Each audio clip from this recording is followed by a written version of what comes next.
Na kračunskej službi vladikovi soslúžil domašný paroch otec Julian Rac.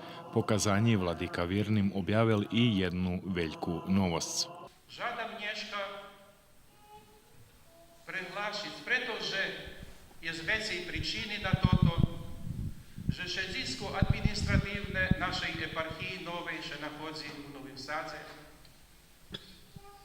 Žádám prehlášiť našu cerkvu Святих апостолов Петра і Павла за катедральну церкву.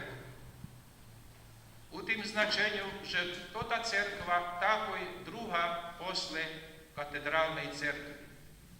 З тим декретом на нещайший день Рождества Христового наша парохіяльна церква святих апостолів Петра і Павла у Новім Садзе подзвігнута на катедральну церкву.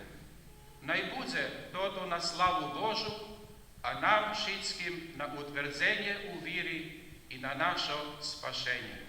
Вінчуємо всім ще раз щасливу,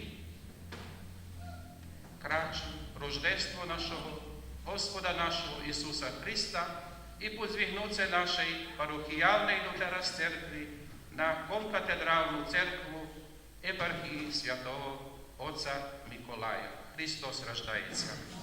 Kračunska služba Božja zakončena s pričašćanjem vjernih. Službu provadzil hor Harmonija.